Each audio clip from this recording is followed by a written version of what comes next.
ได้รับความเมตตาจากท่านอาจารย์พระครูสมุวิศวัตรบรกิจโจวันนี้เป็นวันนาวันพรุ่งนี้เป็นวันศีลวันพระเดือน11ออก8 ค่ำสัตยาติโยมทั้งหลายวันเวลาผ่านไปครึ่งเดือนแล้วในช่วงเข้าพรรษาวันนี้เราก็มาอยู่กับกันในการเทศธรรมเทศนาทำข้าวทำพื้นเมืองเหนือของเราก็คือเรื่องการทักกุมารก็ทั้งว่าไผ่100 กอเกวียน100 เล่มเป็นผูกทวนที่3และใครจะเป็นเจ้าภาพปูจากันเทศปูจาเสียงจะได้ซึ่งเมื่อแต่เจ้านี้ก็มีทางแม่วรีเกษมพันธ์ได้มาทำบุญเนื่องในคล้ายวันเกิดโยมแม่ก็ได้มาถวายพระตำหนักเจ้าตลอดจนถึงทำบุญถวายสังฆทานก็ขออนุโมทนาบุญตัวเนื่องในคล้ายวันเกิดของท่านที่ในวันนี้ขอโยมแม่นั้นมีสุขภาพร่างกายแข็งแรงจูกรรมจูพระพุทธศาสนาเสี่ยงการเด้อเอาละจะได้เทศนาธรรมโยมพ่อโยมแม่ได้รับฟังกัน นะโมตัสสะภะคะวะโตอะระหะโตสัมมาสัมพุทธัสสะ ลาจามันตาปิมหาสันตัสสะกันติกายาสินจันตัสสะโสพันนาวันนาอาโหสิติสัทโธดูลาสัพพุริสัตทั้งหลายตั้งใจน้อยใหญ่อันมักไฟทั้งบุญสันธานโนจมจืนในยกยืนยอตานพิกังหารวันทุพร้อมดำมีศีลดวงดี58ได้กดแผ่นลังสาบัวเป็นญาณวิเศษปาพุนเขตโลกีจงฟังดีติดต่อตามบัตรขอบาลีอันพระมุนีที่ไว้เทศนาไว้มาวาลาจะมาตาภิมหาสันตัสสะดังนี้เป็นต้นเมื่อพาที่ไว้พุทธาเอาน้ำตนมาโหดเรานางน้อยหนอแม่ไทยผิวงามใสบ่อนเศร้าจริงมอบปัญเจ้าปาลาเป็นสยามเหสีจุดในบุรีเมืองใหญ่สุขบันพ้อยมีมาก็มีหันและนาตัดโตปัฏฐายาตั้งแต่นั้นไปนานตนเจ้าฟ้าบุญมีสวยบุรีสีสังเกตใหญ่3 ปีห้อยมาลอดก็มามีใจสอดถึงปีนาเป็นผู้ใดนาไปแจ้งเจ้าจึงแสงไปจามกับมาตาแม่เจ้าว่าลูกเอาใครไปหาพระปิตาตนพ่อลูกจะขอลาไปแม่ใส่ใจจึงอยู่เป็น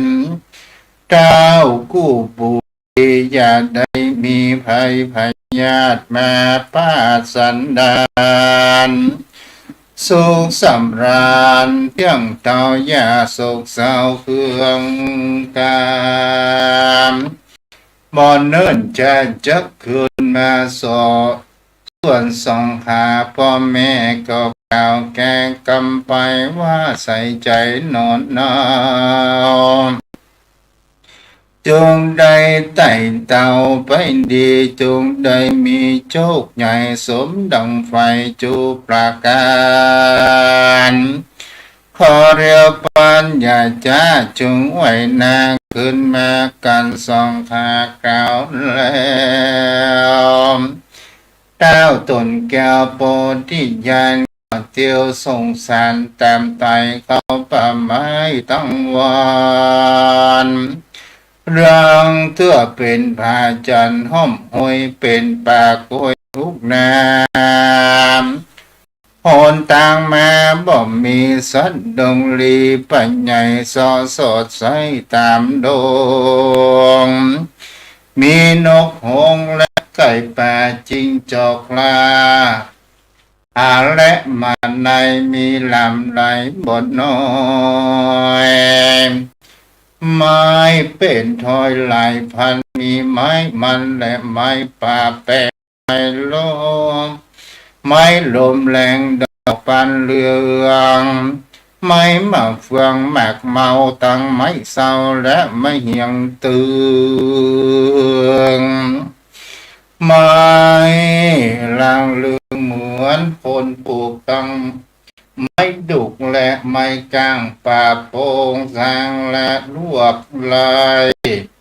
มีพร้อมค่อยนาจุมพลาน้อยไม้อันมีอยู่ไกลกองตาเจ้าบุญนาปอจาเชิงกุ้งกว่าเลี้ยวปันแล้วรีบพันใจเต้ากินต่างเขาเตี้ยวไป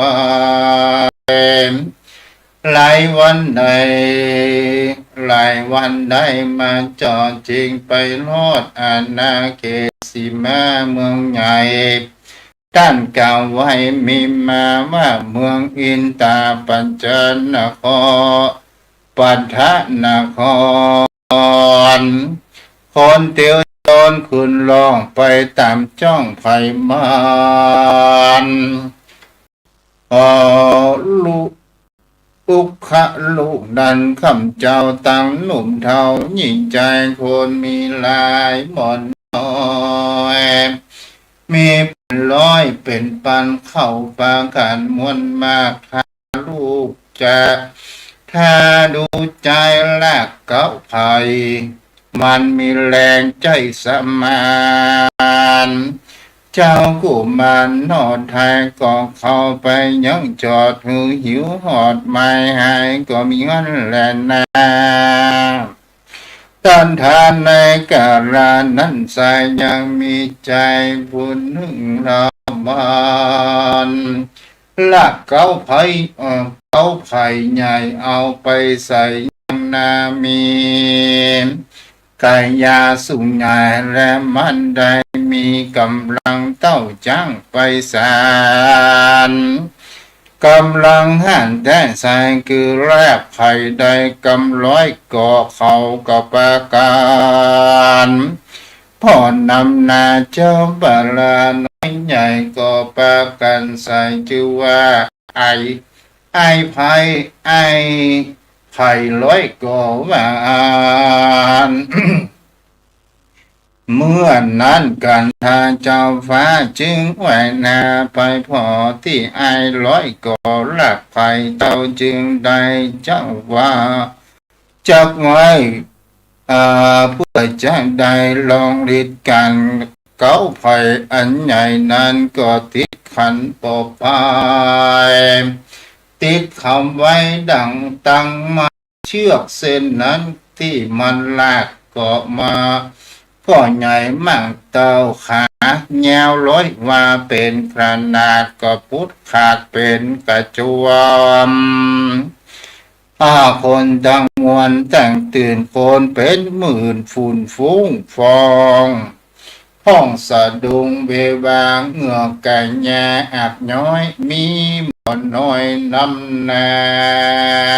ำพ้องก็ประกันเงือว่ากรรมนี้เนิ่จักหันฤทธิ์กันตา ตาต่อตามแล้วอายลอยก่อนเหลียวไปก็หันใส่หนอเจ้ามันก็เข้ามาหาว่ามึงนี่นาเป็นไผเมื่อมึงจับได้เวลามึงจะได้วินาศเดี๋ยวก็ขาดมรณะ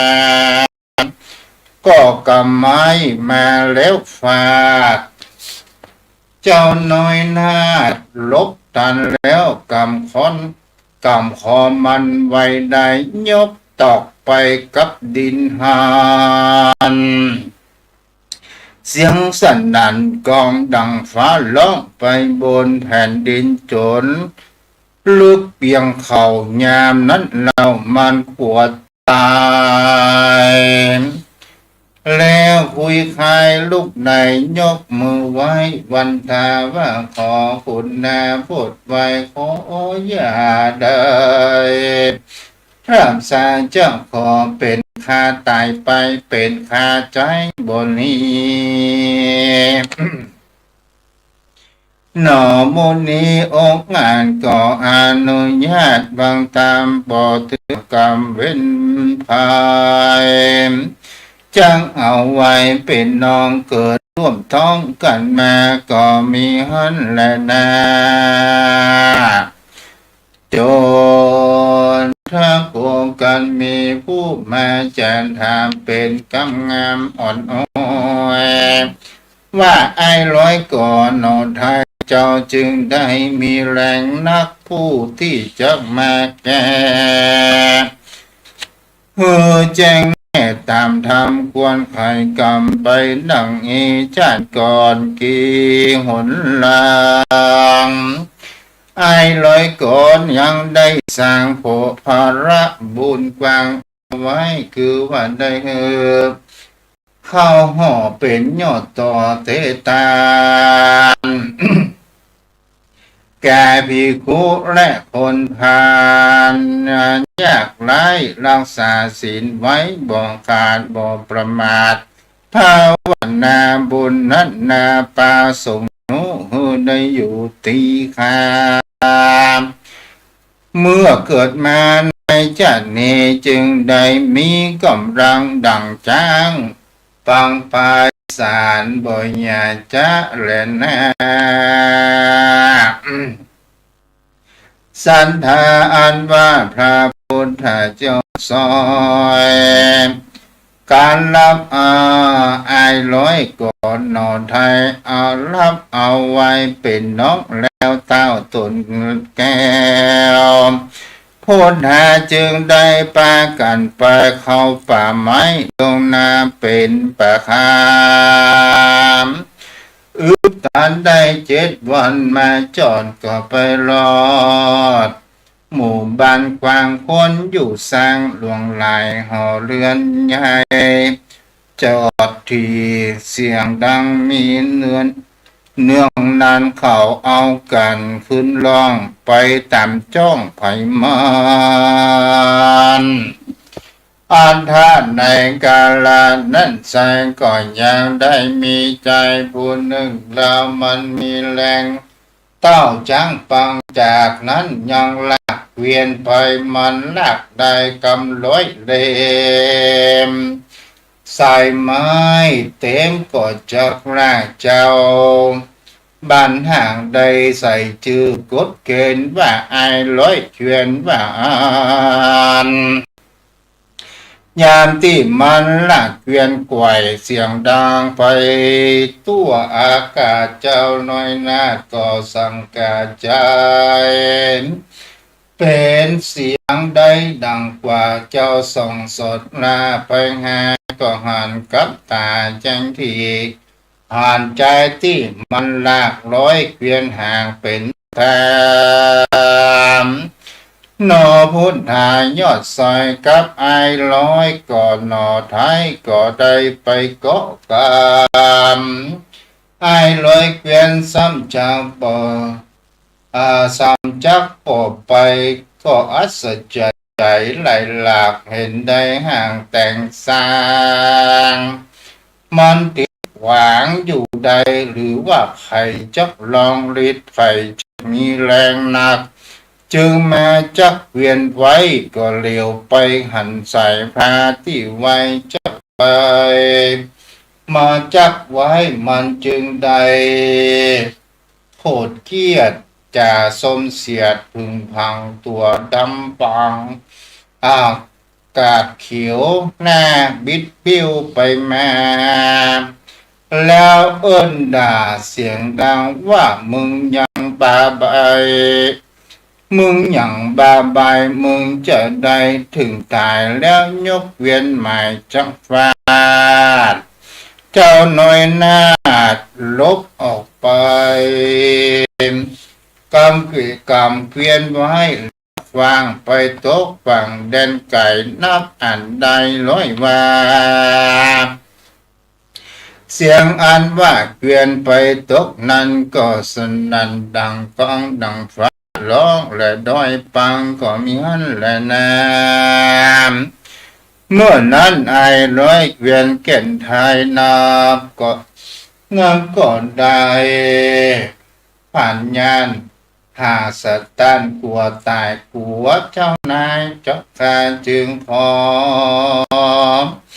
ขับมาสาธุการว่าข้าแต่หนอโป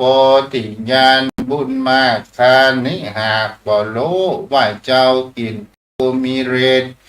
จังคาตีก็ตั้งใจจะเนี้ยสันได้ตามเจ้า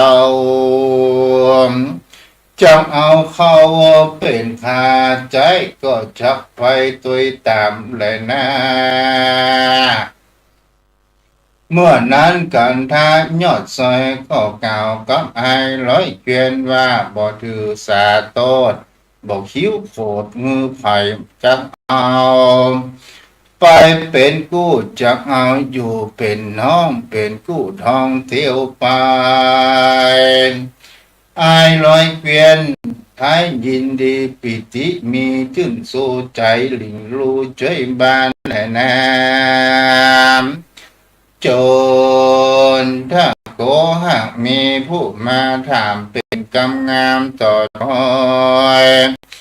ว่าเหตุใดไอ้100 เกวียนเจ้าจึงมีแรงเต้าจังสารผู้ใฝ่การเพิ่มแกงเฮอแจ้งแน่ตามธรรมควรไขกรรมดังนี้กีราอาติเตกันเลในกาลาจัดก่อนล่วงแล้วเจ้าหนกเกวเปลี่ยนไทยเจ้าก็ได้เอาเรือนที่อยู่ถวายเฮอหมู่ภิกขุเจ้าที่มาเข้าจำภาษาเตจะมาย่อมนันติตามหันตัวมาได้รักษาสินใส่ภาวนาไปบอกขาดบอกประมาทโยตานใจบานท่องเที่ยวเกิดมาแล้วจากนี้จึงได้มีกำลังดังจ้างปังไปสารบ่อยาจะเรนามตาโตพลังรำดับนั้นไปพ้นชาเจ้าหนลาตั้งสามผู้มีฤทธิ์งามอาจหานก็เขาดงดานป่าใหญ่แล้วก็ไต่โดยพามโหนต่างหาได้ยากเป็นป่าจากป่าหนามเจ้าตั้งสามก้อยเตียวกว่าบุบุญป่าตั้งวานลูกไม้มันมีเหลือแหล่ดอกไม้บ้านเป็นสายต้นหยาดยายมีหมดน้อยหอมชื่นจ้อยเอาใจนกในไผ่เป็นหมู่ร้องกันอยู่ซาซอนแงนพ่อบนปลายไม้บวกก้างไต่ไปมาสัตนานามนหมู่ลาเล่นจูในดงเจ้ารับโปงป่าไม้นับอันใดไรวันก็จึงปากันไปร่อนห้อง องเขียนทองไป ใหญ่หิมปานในดงน้ำแล้วเจ้าจริงประกันยังอยู่ก้อยผู้จากกันว่าในดงตาลป่าไม้จันใดอันใดมากินมาเลี้ยงอินทรีย์หากใดเมื่อนั้นส่งโนไทยก็ไปหันควรควายที่ในตันอันใหญ่อันมีอยู่ใกล้ดอยหลวง ส่องปันพวงก้อยเลียงพอนึกใจมอวังคุณจีนพอดูดินจักคุณใดแล้วก็เริ่มไม่คูดเอาฟุดไปก็เลิกได้เป็นร้อยบาทพื้นโดยหนากว้างใหญ่เลน กว้างใหญ่ใจเลนโคดบอกเว้นเปลี่ยนกันเข้าสองหนุ่มนาวเอาแรงต่ำคุดดินดำมินพามเมื่อไก่ยาห้อยนาแล้วก็ญขาจีนายตัวมันลายใหญ่นักไอ้ร้อยก่อจักขาไว้เมื่อนั้นใดดึงตัวมันเอาหัวส้นไว้จีนายก็ได้ติดขามถูกใส่นาไอ้น้อยนาสะเด็นขาดตกไก่จักวัดได้ปันว่า มันก็มาเจ็บบ่อนน้อยแล้วไอ้ร้อยเกวียนเจ้าก็ได้เข้าคุดต่อหวังยับมองตั้งใจมันจริงใจติดแถมกรรมไอเกวียนซ้ำตกไกลข้ามโดยภัยเหตุขันสองขานั้นเสียงพยามว่าจักหาเอาได้แล้วก็ไปบอกเจ้าการทากุมารนอกกุมารก็มีหันและนามตั้งสุดตัวเมื่อนั้นกันทาเจ้าฟังคำเล่าแห่งสงขาเจ้าก็บอกจ้าเร็วไวแล้วจึงได้จักเอาได้แล้วเล่าขาดจีนายแล้วยืนหูสายหนอเนาว่าสองเจ้าอย่าจ้าจูงไปหาไฟมาเผาสองหนอเนาก็เร็วปานจึงประการสหาไปกลางป่าไม้ดงตาล อันทะในกาลนั้นสัญยังมียักษ์ใหญ่นำนามันหยาบจ้าปลามได้ออกมาสดลาหาสัตว์ป่าดงดันเป็นอาหารข้าบข้าวสอดป่าเศร้าตั้งวันบุญตันดงนา7 วันมาดีหลีปล่อยบ่มีสัตว์ใดในดงไผ่ปากกวางคือแร่จ้างเสือมีเที่ยงเอากันนี่เสียกว่าวันนี้จังว่ามีกลิ่นคนเดินดินลุ่มตาย เตียงจะได้กินบานยักษ์กุ่มพรเผ็ดเทาก่อนได้เข้าสดหาก็หันสองขาหนอเจ้าใจยักษ์เท่ายินดีปิติมีเกิดต้องจึงสวดมนต์ท่องคาถาระกายายักษ์เพศแถลงเป็นฤาษีอยู่ศาลาดีหลังน้อยส่วนอายร้อยก่อนนอนเนาก็ได้เข้าไปลอดไปจุดจอดศาลาหวังได้ไฟมาดังแจงที่ยักตาใสแถลงเป็ดบ่รู้เหตุเป็นไปยันยามนั้นยักจังไรจัดหอยก็ปากหอยกำใจว่าอุปาสกหนุ่มเนาเจ้าจุงเขามากาย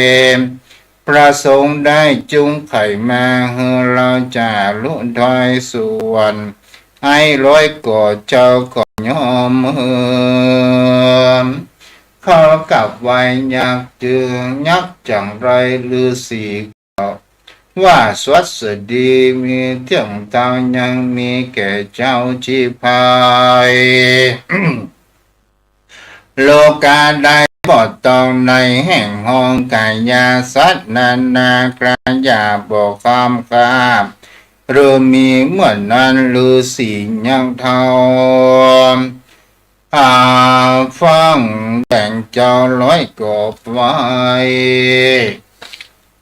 ก็หักได้แข้งขาแล้วเอามาซ่อนไว้เพื่อจะได้เอากินส่วนหนอนณลินเกวียนเจ้าที่มันอยู่เฝ้าเอาไฟว่าสั่งไปมนล้ำมันก็ซ้ำไปตัวหามตามใน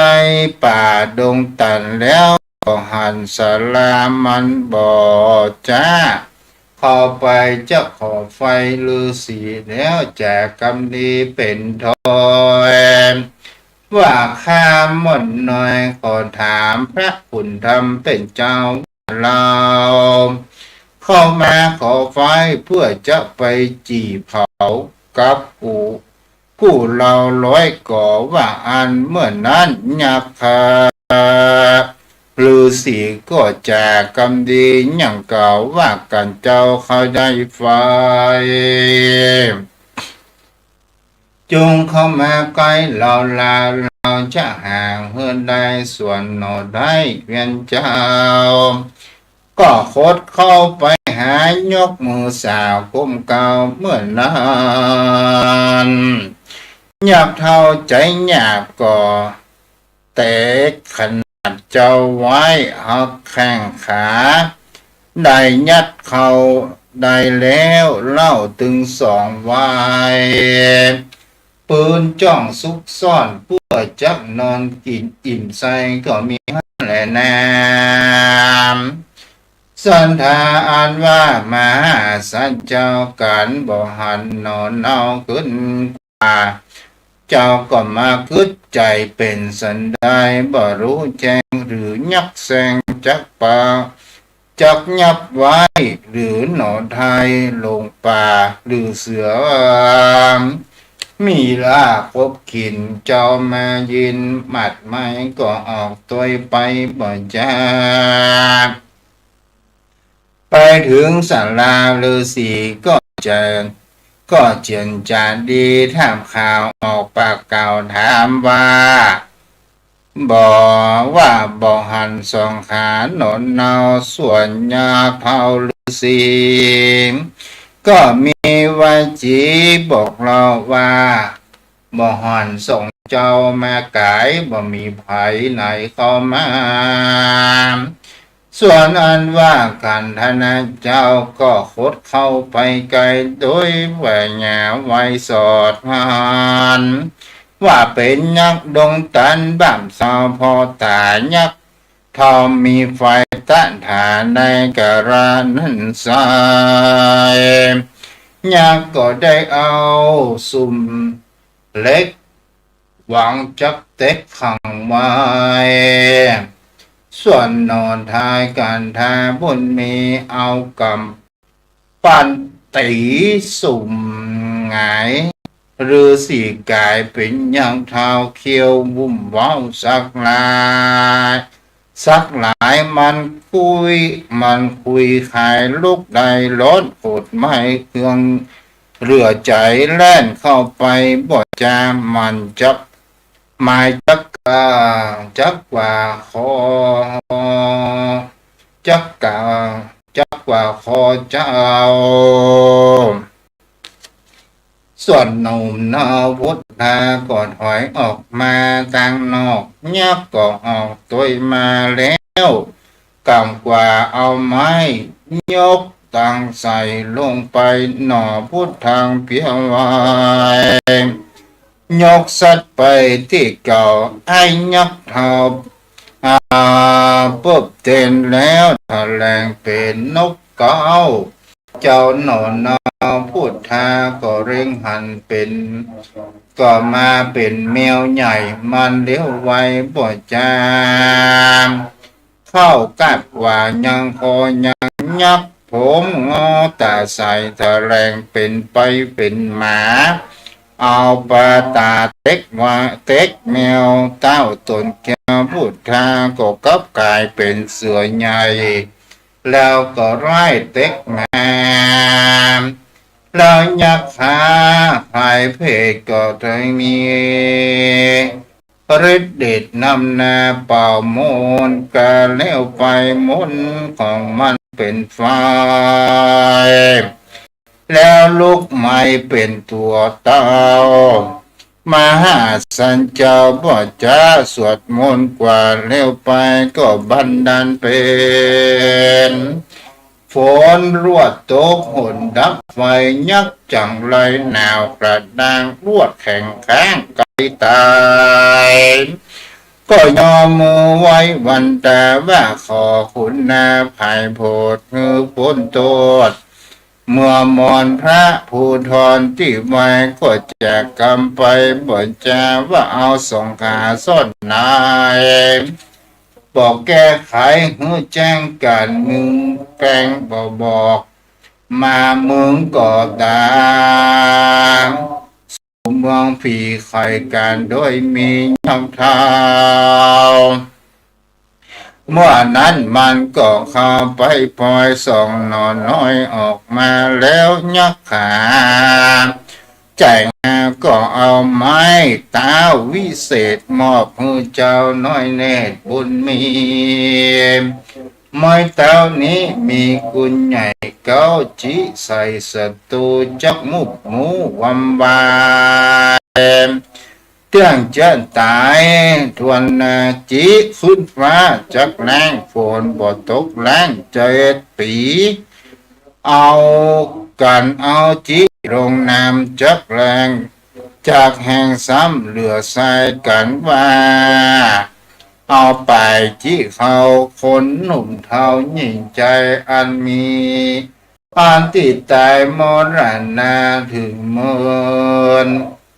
ปีมาแล้วก็จะกัดแก้วขึ้นมาสัตนาน้อยใหญ่ที่ตายไปตัวเต้ากันออกไม่เต้าจิใส่จะคืนได้ตานตาแหละนะสัทธามหาสันโตอันว่ากันทางกุมันกันได้รามตานไม้เต้าจังยักเอาปุ่มหลามเต้าตนงามหนุ่มเนาก็สอนยักเท่าผีพายว่ากรรมตั้งหลายทอมท้าถอยไล่ภายก็ไว้สันใดเที่ยงจังใดสยองตอบจังเฮอคืนคอบหาตัวป้ามองมัวหมดไม่จะเปรียบใดดังเรากันว่าเขาเอาข้อเปลือกหากเราเลือกหวานลงนาก่อนจะได้เป็นไม้ข้าวบอกกายเป็นอื่นจะได้คืนมาหาส่วนว่ากรรมดีนั่นใส่ภายสร้างไว้มากลายจักสบายเที่ยงตามบ่มีโศกเศร้าเกิงขีกรรมดีบ่มีนั่นใส่ตกน้ำบ่ไหลตกไฟบ่ไม่จะติดเราไปทุกชาติและน้ำขอยักป่าดงดันจงหุทันอย่าขาดอย่าประมาทสินธรรมจงละกรรมมุ่นไม่เที่ยงจังใดสวสดีและน้ำแล้วหนอพูดได้กันท่านเจ้าก็เฮยังเท่าดงดันสมาตันสินแหส่วนยากาก็กลมเก่าน้อมไว้เจ้าผู้มานกล่าวคำสกำสนมาตันสินแหเส้นบริอาเลงบริเว้นสังอันก็มีหันแหละนะ แล้วยักษ์ขาเพชรกามันบ่จ้าเนรมิตไว้ยังของกุ้มใจจึงคานพร้อมอาหารนานาแล้วนำมาถวายเจ้าแล้วก็เอาก็เข้าอาพินเอาพิน3 เซนมีกุลหลายนั้นเจนอัน3 เซนมาคาซึกมากดล้านดีดคาซึกกันไปนี้2 สายมีเอาไว้กันใครได้แผ่นดินพาย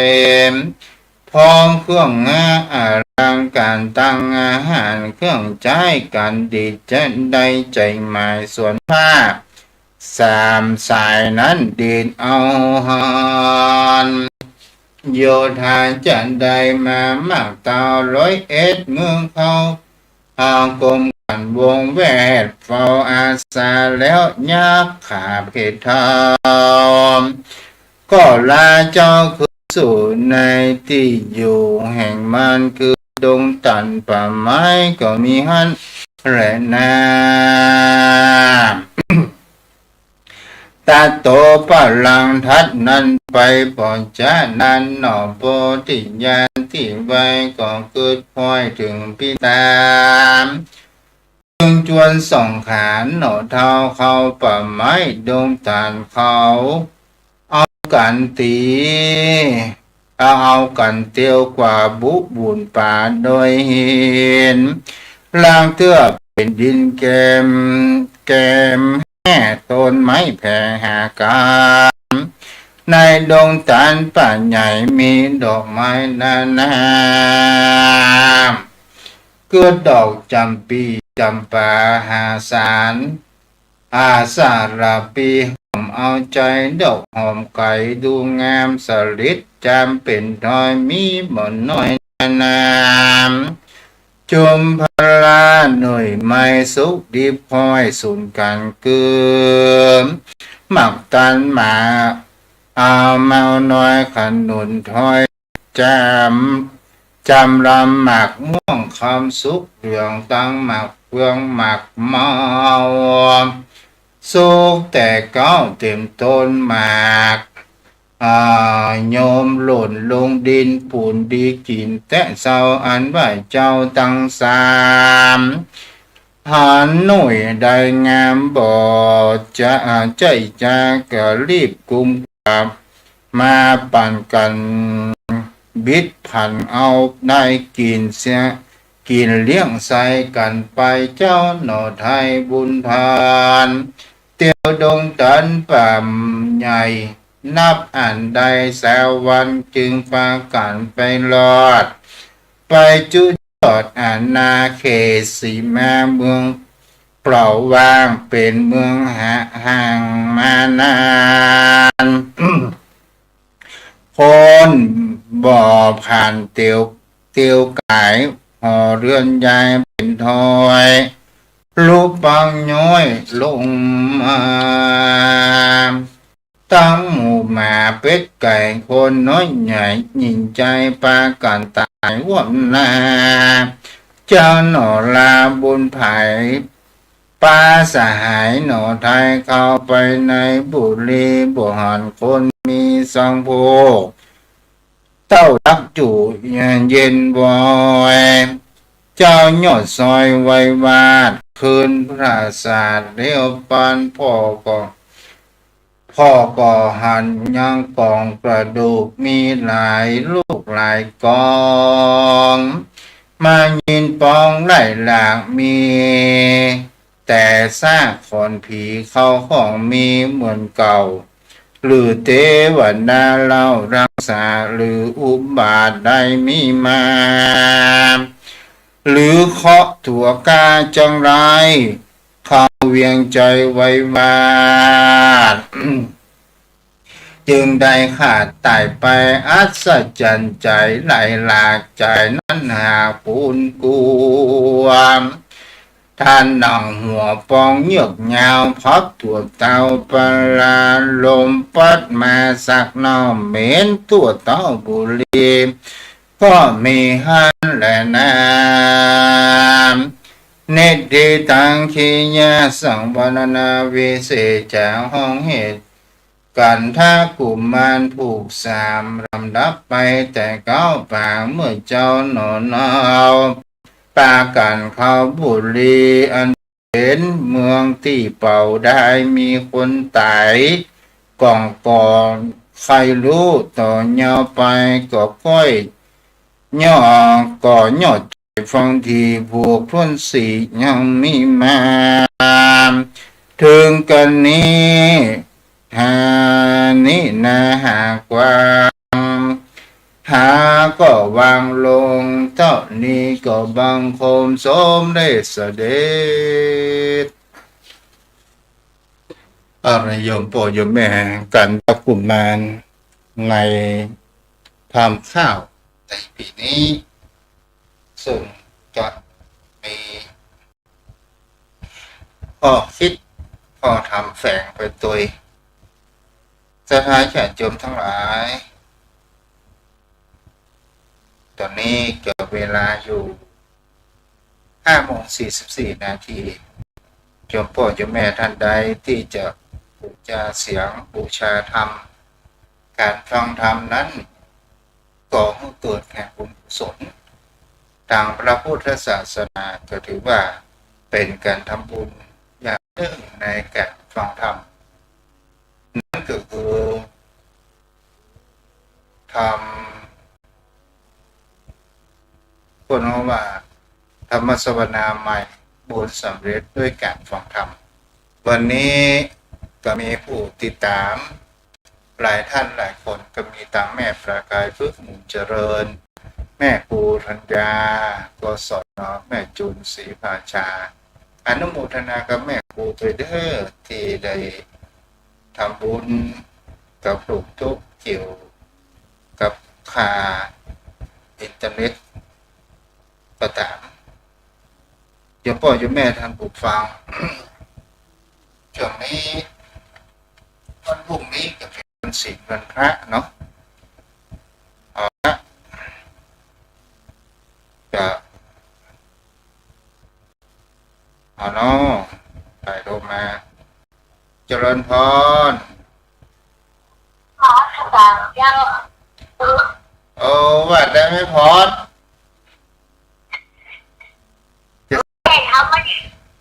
จะสร้างกันติดจ้าจ้าจ้าจ้าจ้าจ้าหมดรักษาเด้อจ้าจ้าจ้าจ้าจะดีละแม่พรร้องหัวแดงเอาละโยมพ่อโยมแม่ท่านผู้ฟัง ไปจะโทรมาพูดจากันเอาเพื่อปัญหาสายยานได้สรุปหาเนาะความว่าเป็นจะพ้องเนาะรองเท้าลูกตุ๊กอาจจะติดกระท่อนกระแท่นเสียงบ่ค่อยดีเนาะเชียวพ่อโยมแม่ท่านผู้ฟังการทำบุญสร้างสิ่งดีๆครับขอกราบแด่ใต้ไว้สาในเมตตาบารมีธรรมท่านพระพุทธเจ้าด้วยความเคารพอย่างสูงยิ่งครับครับพ่อนะวันนี้ฟังกันต้นสามเป็นจะได้ข้อได้ข้อคิดหลายประการมันเป็นทำข้าวทำนิยายท่านพระพุทธเจ้ามันมีคติธรรมอยู่ในตัวของมันได้ฟังของขวัญอย่างเดียวท่านพระพุทธเจ้าแต่ว่าก็เป็นอย่างนิทานอย่างหนังเรื่องในเอาดูทีวีนะท่านเจ้าจ้ะแต่ในสิ่งที่ได้หันดูประการหนึ่งก็คือการกระทำของยักษ์ตอนที่สระตะแลงเป็ดฤาษีที่สามพี่น้องได้ไปพุทธจีนที่นี่มันจะเป็นหัวมันกับว่าแต่หมูที่ว่ามีแหกลำใหญ่แล้วก็ เอามาเพื่อที่จะมาจี่เผาแต่ยังไม่มีไฟก็เลยไปขอไฟที่ฤาษีที่ยักษ์แถลงเป็ดคนแรกไอ้ร้อยก่อไปฤาษีก็เอาซ่อนหักแข้งหักขาเอาซ่อนเพื่อจะเอาไว้หิน ให้ร้อยเกียรติ ไอ้ร้อยเกิดก็เช่นเดียวกันแค่ทีนี้การท่ากุมารก็ไปถาม แต่การท่ากุมารมีปัญญาไหวพริบก็เลยได้ถามแล้วก็หันในตาของฤาษีว่าโอ้นี่คือยักษ์แถลงเป้กันเลยต่อสู้กันกันเดียวก็เป็นอ่าจากเดี๋ยวก่อนจะมาแมวเป็นแมวนะครับเจ้า เจ้า เป็นแมว ยักษ์เป็นหมาครบเนาะ แล้วก็เป็นเสือ จะเลิกครบหมา เป็นไฟแล้วก็เป็นโฝน จะอันนี้มัน มาแล้วยังแบบตั้งแข็ง จะ องค์พระโพธิสัตว์เจ้าก็เลยแก้ว่ามันถ้าทำอย่างที่ขาดความเป็นหนามันจะเป็นทำเรื่องคนอื่นเดือดร้อนถ้าไม่ยอมบอกคือว่าสองสหายนั้นไหนมันจะทรมานด้วยกรรมวิบากที่ทำไว้ฟังว่าทำกรรมใดจะได้รับกรรมนั้นยังเลยถ้าเอาคือไม่เอาเนี่ยเป็นเต้าพิเศษนะท่านเจ้าเนาะ เจ้า เต้าจีปลายเต้าจีสายปลายจีเป็นถ้าจะจีเราจำเต้าจีสักป้ายเอาตั้งปลายจีก็จะทำเพื่อคนเข้าครับคนที่จะทำชีวิตมีดำเนินอันนี้เป็นลักษณะของที่ทานครับแล้วก็คือดินมาดีสายที่หนึ่งสายที่สองสายที่สามดินพิเศษนะครับเจ้า อันนี้ก็ได้ข้อคิดอย่างที่ยากก็คือสำหรับความว่าคนที่เปิดบอกเพื่องามปลอดดีที่เปิดมีเมตตาคำเปิดก็จะได้สิ่งตอบแทนที่เป็นเมตตาในความปาฏิที่เปิดได้ทำไว้นะครับท่านเจ้า ถูกแล้วเนาะจะทีนี้บ้านวัดอยากว่าผมขนาด บางคนผมนิเทศสุวรรณภูมิมาครับเจ้าเนี่ยก็มันก็มียักษ์มีอย่างโดยนะครับต้องการอธิบายเข้าป่าเข้าดงตายไปกับมีสิ่งที่มันเกิดขึ้นทดแทนติดหล่อโพธิสัตว์เจ้านะครับมาเกิดครับจากมาเกิดก็จะได้เป็นพระเอกในเรื่องนะครับพระเจ้า อันนี้ที่ได้เทศนาธรรมกับกับโยมพ่อโยมแม่ที่ไปวัด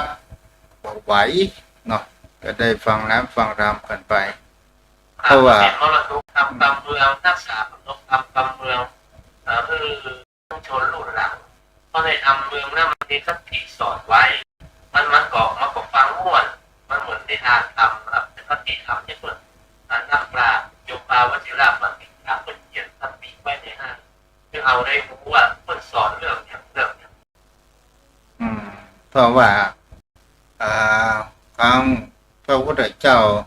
ความเพียรเป็นตอนเป็นพระโพธิสัตว์จะเกิดมาหลายภพหลายชาติเนาะถ้าหาอู้ถึงว่าที่เขากว่าจะได้สำเร็จเป็นพระสัมมาสัมพุทธเจ้านะครับก็ใจละบอกประเทศว่าสบายนะท่านพระพุทธเจ้าได้ต่อสู้ทุกสิ่งทุกอย่างแต่ว่าด้วยบารมีของเปิดพระโพธิสัตว์ที่เปิดได้ไว้ช่วยเหลือมนุษย์ครับก็ทำให้เปิดเหตุเรื่องนั้นที่พุทธองค์ไม่ได้ไปเกิดก็คือเป็นนอนครับ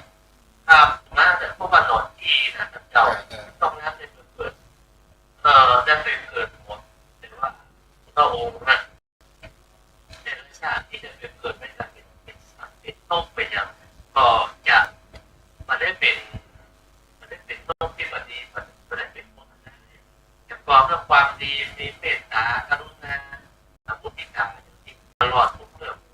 ถ้าเราอู้ไปเป็นในชีวิตของคนเราในปัจจุบันเนี่ยปะนะหมายถึงเขาว่าประสบการณ์ของคนเราที่ผ่านมาเนาะในช่วงระยะเวลาที่เราผ่านมาจะเป็นประสบการณ์เป็นละอ่อนประสบการณ์เป็นวัยรุ่นประสบการณ์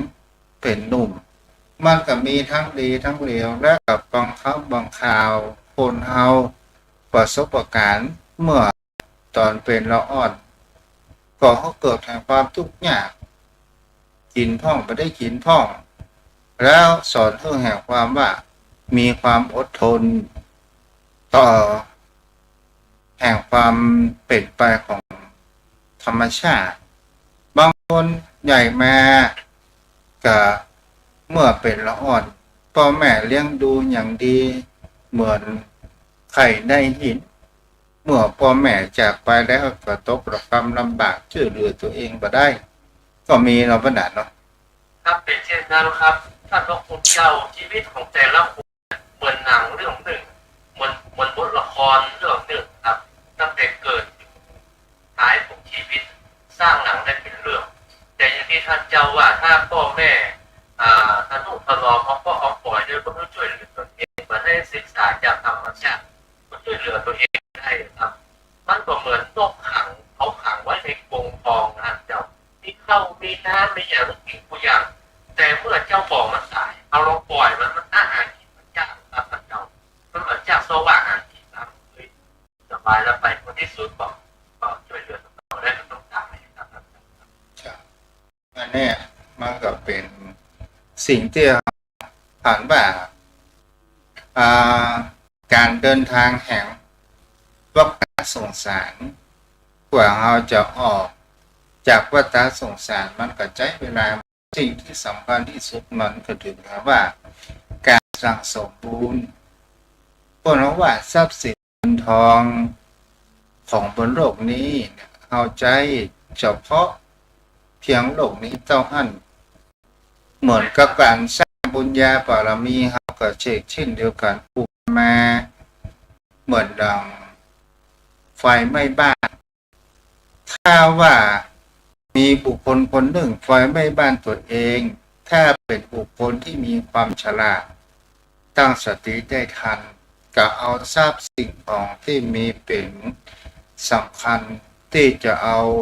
ไว้ในประโยชน์ในวันหน้า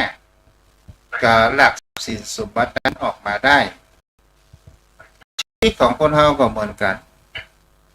คนเรานี่ก็โดนไฟแห่งความแก่ไฟแห่งความเจ็บไฟแห่งความตายไฟแห่งความโกรธไฟแห่งความหลงไฟแห่งความวิชาทิษยาเผารนอยู่ทุกวันจนทำให้เราหันได้ว่าสุดท้ายกับร่างกายเราก็สามารถที่จะเอาไปได้แต่สิ่งที่เราจะนำพาไปก็คือการกระทำที่อันดีอันเป็นบุญกุศลมันก็เหมือนคนที่มีความฉลาดเอาทรัพย์สิ่งของที่จะเอามาไว้ประโยชน์ในวันข้างหน้าถ้าเราทำดีทำบุญกุศลเราก็จะได้เอาไปใช้ในภพภูมิข้างหน้าต่อไปเราก็ได้เนาะทำเป็นเช่นนั้นดังที่ท่านเจ้าอธิบายไว้เพราะว่าทรัพย์สินของที่อยู่ในปัจจุบันนี้มันเป็นปัจจัยเพื่ออำนวยความสะดวกเพื่อเรามีชีวิตแต่หาได้เป็นประโยชน์ต่อเราไม่เมื่อเราเสี่ยงชีวิตแล้วมันตกเป็นของสาธารณะไว้เมื่อสุดหลังลูกหลานหรือว่าญาติก็ดีญาติก็ได้ใจได้จ่ายแต่ว่าทรัพย์ของสมบัติที่มันเป็นอริยทรัพย์เหมือนไฟไหม้ที่ท่านเจ้าอธิบายไว้ครับถ้าเราเอาใดออกมาได้อันนั้นมันจะเป็นประโยชน์กับเรานั่นก็คือว่าทรัพย์สินของที่เราหาได้เราแบ่งกินแบ่งใจแบ่งการทำบุญเพื่อสร้างคุณประโยชน์คุณงามความดีอันเป็นอริยะข้อบอกเราสองทางเดินไปข้างหน้าเป็นกุศลสองทางเดินของเราคือว่าเราได้เกิดมาแล้วเราแต่เอาอยู่เราก็อยู่ด้วยคุณความดีเมื่อเราตายแล้วเขาก็มีคุณที่จะไปหน้าคุณนั้น